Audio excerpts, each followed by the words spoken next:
So why would you need a 600-pound door in the middle of your house? This is just a ton of storage. It is absolutely beautiful. Through this little wall right here, Tokyo is known to have some of the most unique architecture in the entire world. You walk past 3 different houses, they'll all look completely different. But I've never seen anything like the one right behind me. We're in the heart of Waseda. But before we go in, let's go check out the neighborhood.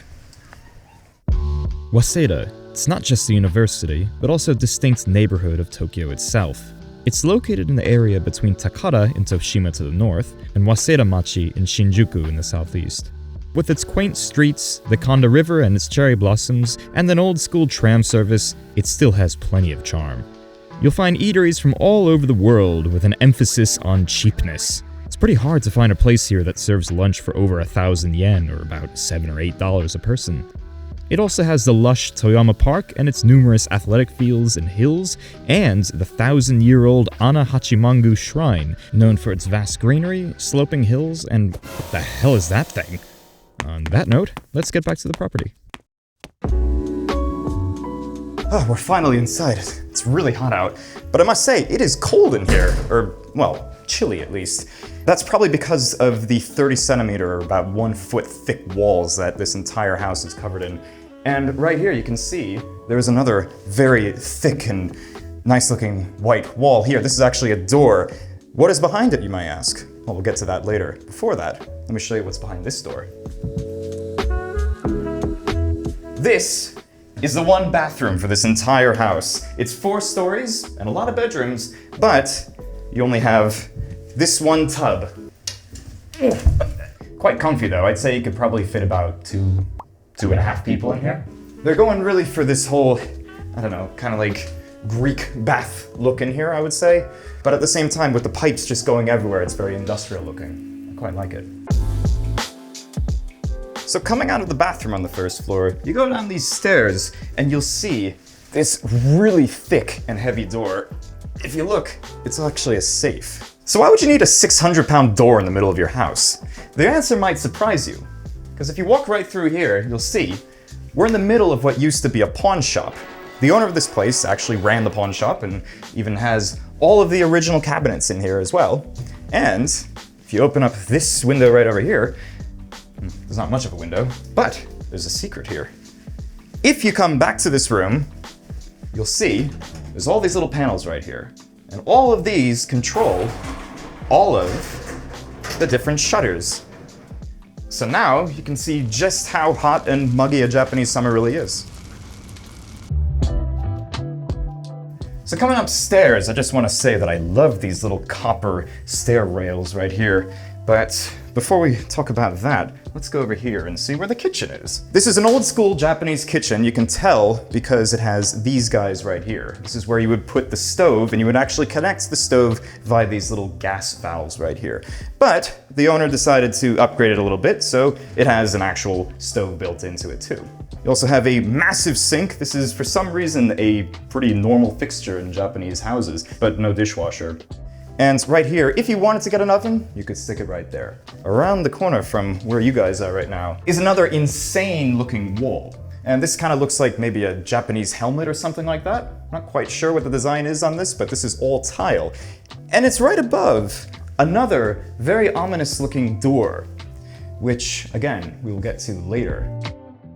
So walking through here, you can see you have a toilet right here. It's a lot more modern than the one downstairs.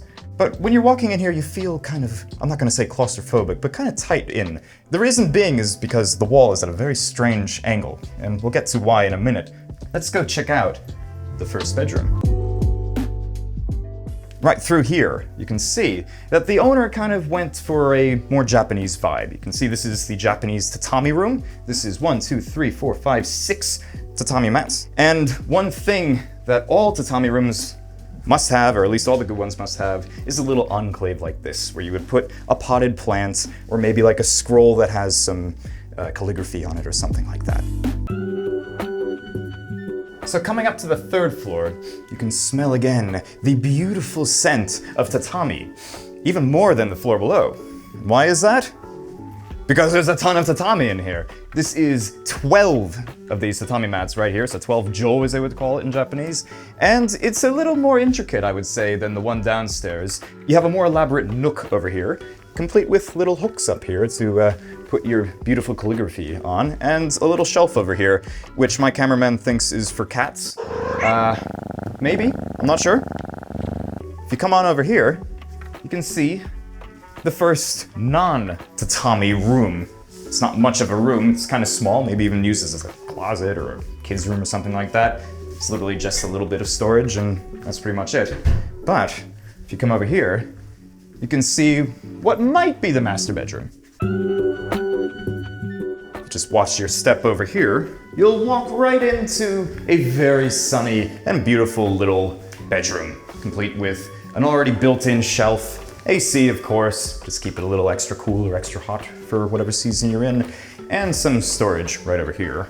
Just nice storage. I'm sad we're on the top floor because you can't see any more of these beautiful little handrails, but I said before that we might have seen the master bedroom, but I think this actually is the master bedroom. It's a lot larger, and again, great sunlight coming in from the west over here. But you can see, this is just a ton of storage. There is even more storage in this house, which we will get to in a bit. But before that, let's go check out the rooftop. Oh, it's a hot one today. But I have to say, it is absolutely beautiful up here. If you look around you, you can see just these beautiful views of downtown Tokyo and also the local area too. You're kind of the highest building around you, I would say. So yeah, it's really just great views from this rooftop. Barbecue right there, couple chairs right there, and I think you are golden. But this is not the end of the house. There's one more thing I have to show you. Okay, you ready to see what's behind door number 1? Oh my God, this is heavy.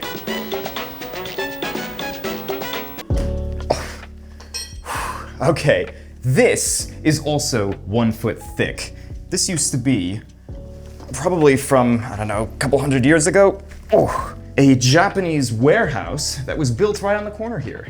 So this is probably the only place in all of the world where you have a house inside of another house. And I just love this. You can see the original wood from whenever this was built. It's quite dark in here, but at the same time, it's very quiet, I will say that. It's also very, very nice and cold in here too, I must say. And you can see, with these older places, this is a pretty common thing to have. You have this underfloor storage. If you take a look in there, you'll see the posts and the original rocks that this whole foundation was built on top of. This used to be a window right here, but they had to shut it off because they decided to build an entire house around it. And if you keep on going over here, you'll see it just gets crazier.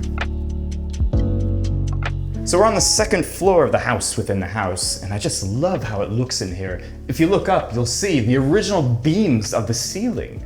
And of course, even though we're inside of a warehouse, technically, you do have a lot of storage in here. This is all good for shoes and stuff. And what would you use a place like this for? It's a good question, but a previous tenant of this place was actually a voice actress. So that's one thing to do, is use this as your own studio. But my favorite part about this is that you can also use this as a second dining room, and I'll show you why. Through this little wall right here is actually the kitchen and the other dining room, so it's perfect for that. This is a very interesting property, I must say. It's unlike anything I've ever seen in my life, and it's actually for rent right now. It's 720,000 yen a month, so just about maybe $6,000 with the current exchange rate. And it's completely foreigner friendly. You can have a large dog in here, or dogs if you want, and of course cats, which is great because you have that cat shelf downstairs. If you want to learn more about this property, look in the link in the description below. You can also follow me on Instagram, Facebook, and of course subscribe to me on YouTube. Until next time, thanks for watching.